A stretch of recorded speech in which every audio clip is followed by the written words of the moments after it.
인터넷에는 수많은 공포 이야기가 존재하며 그 중에는 사람들의 상상력을 자극하는 무서운 썰들이 많습니다.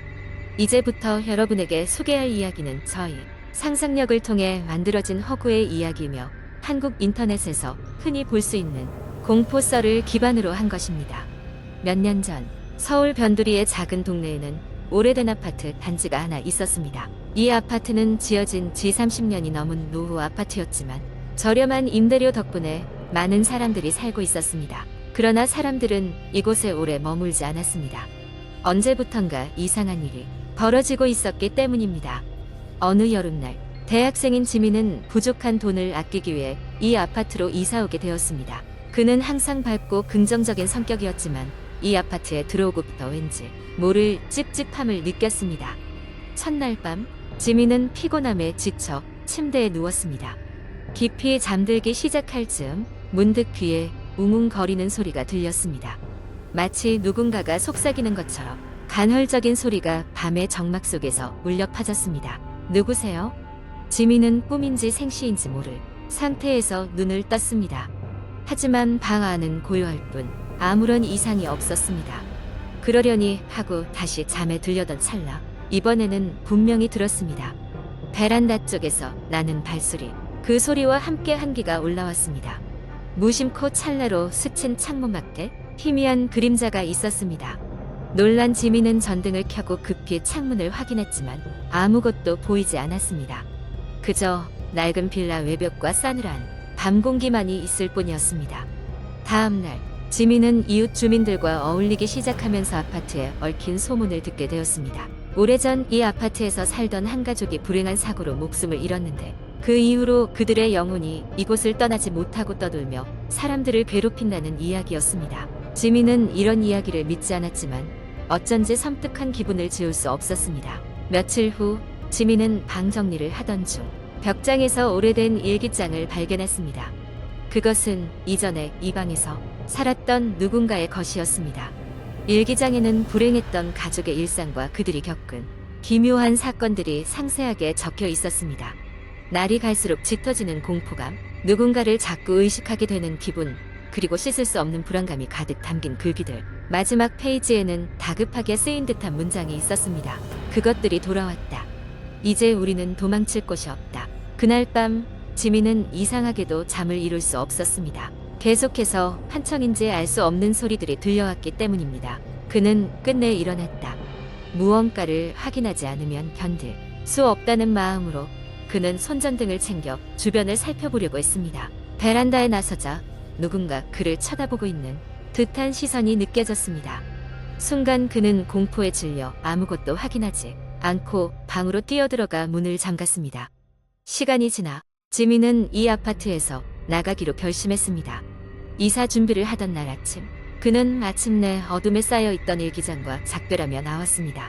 그리고 다시는 돌아오지 않겠노라 다짐하며 아파트를 떠났습니다. 하지만 그가 떠난 후에도 아파트는 여전히 그대로였습니다. 곧 다른 누군가가 그 방에 들어오겠죠. 그리고 그들도 어느 순간 지민이 느꼈던 알 수 없는 공포를 마주하게 될 것입니다. 사람들은 흔히 보지 못하는 것을 무서워합니다. 하지만 우리가 보지 못한다고 해서 그것이 존재하지 않는 것은 아닙니다. 당신도 어디선가 이러한 아파트를 만날지 모릅니다. 그곳에 들어가게 된다면 조용한 속삭임과 시선에 귀 기울여 보세요. 무언가가 그곳에 당신을 기다리고 있을지도 모르니까요. 두 번째 이야기. 내가 이 이야기를 처음 들은 건 대학 시절 친한 친구들과의 술자리에서였다. 그 당시 우리 친구들 사이에서 끝나지 않은 전화라는 이야기는 도시 전설처럼 전해졌다. 듣기만 해도 등골이 오싹해지는 경험담이었지만 실제로 겪은 사람은 거의 없었다. 하지만 내 친구 중 한 명이 직접 겪은 일을 털어놓으며 이야기는 시작되었다. 그 친구는 이름만 대면 알만한 대기업의 인턴십 프로그램을 수행하던 중이었다. 어느 날 다 같이 회식을 하고 만취한 상태로 집에 돌아왔던 날 밤 그는 이상한 전화를 받기 시작했다고 한다. 처음에는 그냥 장난 전화려니 하고 넘겼지만 그것은 분명 장난 전화가 아니었다. 새벽 3시쯤이었을까? 잠결에 전화벨 소리를 들은 친구는 무심코 전화를 받았다. 그리고 들려온 것은 섬뜩한 숨소리뿐이었다. 처음에는 신경 쓰지 않으려 애썼지만 그 이후로 매일 새벽 3시만 되면 규칙적으로 전화가 왔다. 대답하는 사람이라고는 없이 그저 귀 기울여야 겨우 들릴 듯한 얕은 숨소리만이 이어졌다. 처음엔 괴롭히려는 누군가의 장난이라고 생각하고 번호를 차단했지만 이상하게도 다른 번호 계속해서 전화가 걸려왔다. 그 친구는 불안해졌다. 혹시 누가 자신을 스토킹하고 있는 건 아닌지, 아니면 어떤 초자연적인 현상이 벌어지고 있는 건 아닐지 고민했다. 더 이상은 참을 수 없었던 그는 결국 경찰에 신고하기로 했다.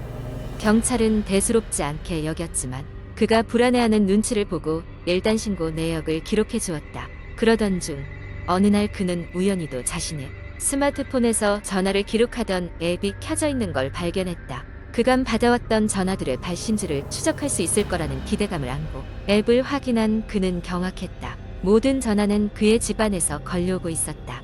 그 사실을 발견한 순간 등골이 오싹해짐을 느낀 그는 누구의 짓인지 알아내려고 결심했다.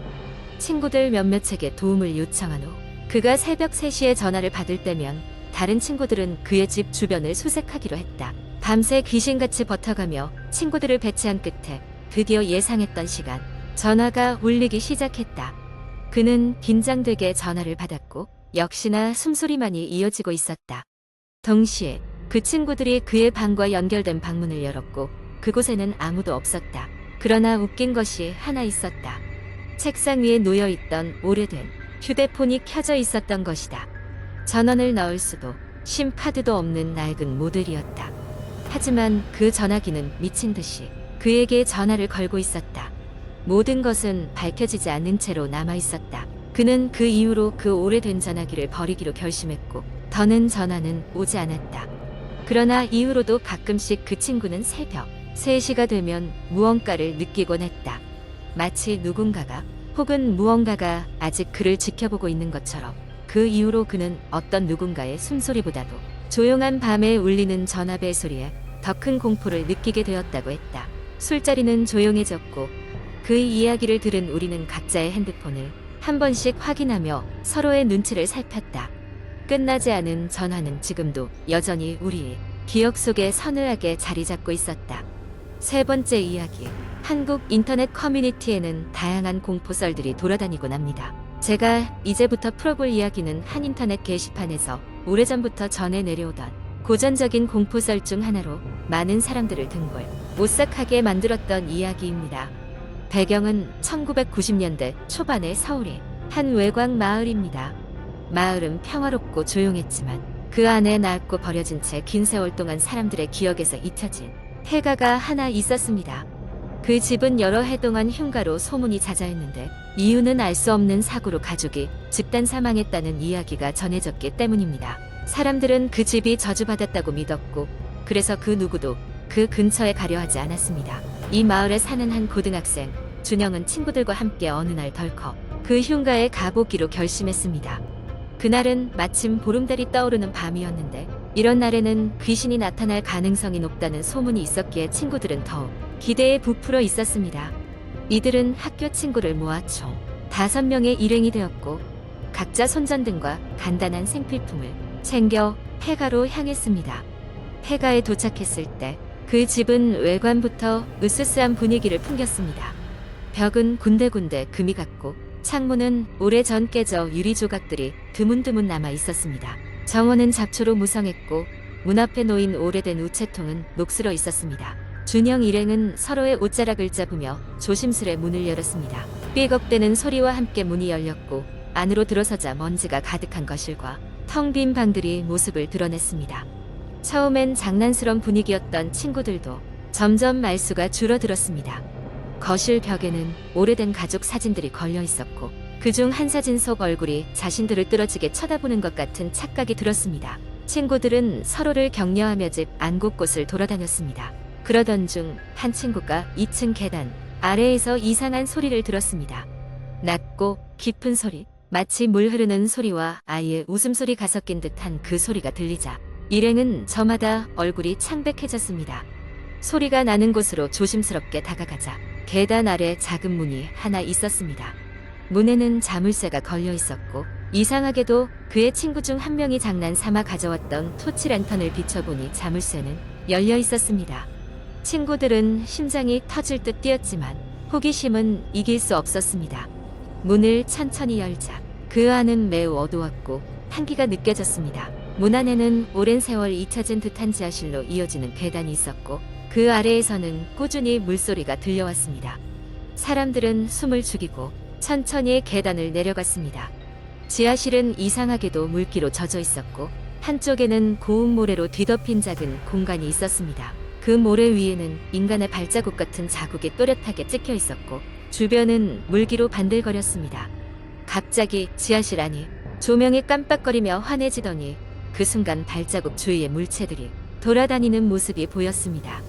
그것은 분명 흰 기운을 두른 형체였고 얼굴 없이 희미하게 남자아이의 실루엣을 하고 있었습니다. 일행은 그제서야 자신들이 무슨 일을 저질렀는지 깨달았지만 이미 너무 늦었습니다. 두려움에 몸이 굳었고 그동안 꾸준히 들리던 웃음소리가 드디어 또렷해지면서 그들 주위로 물결처럼 퍼져나갔습니다. 그 모습은 미처 맛볼 수 없는 공포로 그들을 휘감았고 다들 비명을 지르며 정신없이 폐가를 빠져나가 달렸습니다. 그날 밤 이후 준영과 친구들은 급격히 변해갔습니다. 매일 밤 잠들기 전까진 그 희미한 형체와 웃음소리가 귓가를 맴돌았고 자고 나면 어딘가 이상한 발자국이 창문 아래 남아 있었습니다. 그들이 생각하기에 그것은 폐가의 저주에 사로잡힌 것이었습니다.